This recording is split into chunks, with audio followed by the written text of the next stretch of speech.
नमो तस् भगवतो अरहतो सम्मा सम्बुद्धास्स। बौद्ध भारत में आप सभी का बहुत बहुत स्वागत है। सभी धम्म मित्रों को सप्रेम नमो बुद्धाय, जय भीम। जातक अट्ठकथा प्रथम भाग। इसमें 33वां जातक है, सम्मोदमान जातक। सम्मोदमानाति। यह गाथा शास्ता ने कपिल वस्तु के समीप निगरोधाराम में रहते समय संबंधी जनों के कलह को लक्ष्य कर कही। यह कथा कुणाल जातक संख्या 536 में आएगी। आगे जो जातक पढ़ेंगे उसमें ये आएगी। वर्तमान कथा।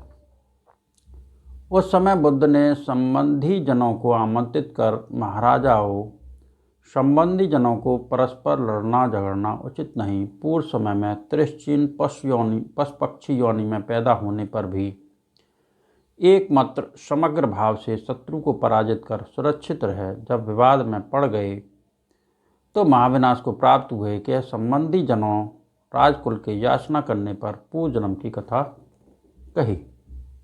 अतीत कथा।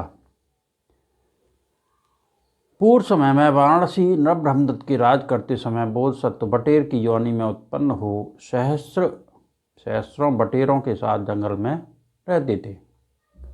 उस समय बटेरों का एक आखेटक व्याघ्र उनके वास स्थान पर जा वहाँ वह बटेरों का सा शब्द कर उनको एकत्र हुए समझ उन पर जाल फेंक और सिर पर से दबाते हुए सबको इकट्ठा करके टोकरी भर घर जाकर उन्हें बेच उस आमदनी मूल से जीविका चलाता था।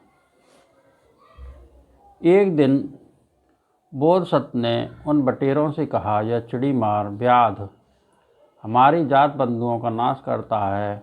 मैं एक उपाय जानता हूँ जिससे यह हमें पकड़ न सकेगा।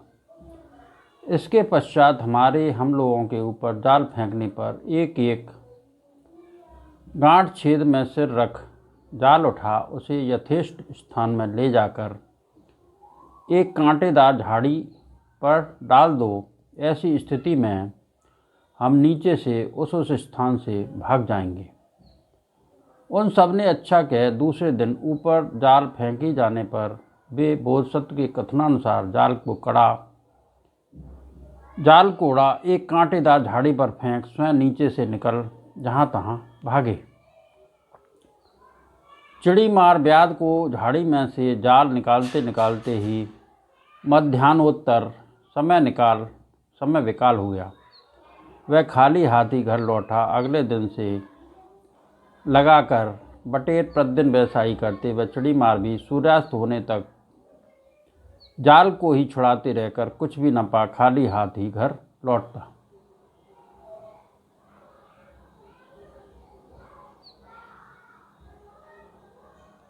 तब उसकी भार्या ने क्रुद्ध होकर कहा, तू प्रतिदिन खाली हाथ लौटता है, मालूम होता है बाहर कोई अन्न पोषण का स्थान किसी अन्य का पोषण करता है।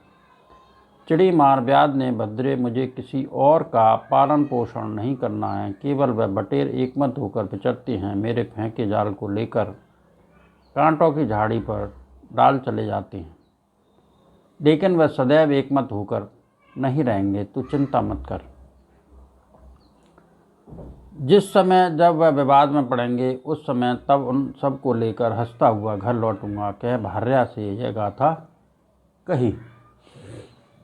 अभी पक्षी एकमत होने का जाल लेकर उड़ जाते हैं, लेकिन जब वह विवाद परस्पर मतभेद करेंगे तभी वह मेरे वश में आएंगे। यदा ते विवदस्सन्तीति।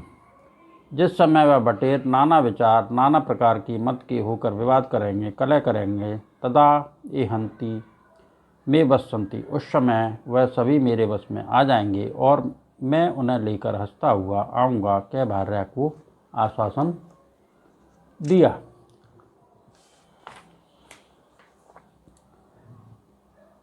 कतिपय दिवसोपरांत गोचर भूमि पर उतरता हुआ एक बटेर असावधानीवश ध्यान भंग होने से दूसरे के सिर पर से लांघ गया। दूसरा क्रोधित, उसने मेरे सिर पर से कौन लांघ कर गया है? मैं गलती से भूलवश लांघ गया। क्रुद्ध मत हो कहने पर वह भी क्रोधित ही रहा। बार बार बोलते हुए वह एक दूसरे को ताना देने लगे। मालूम होता है तू ही जाल को उठाता है।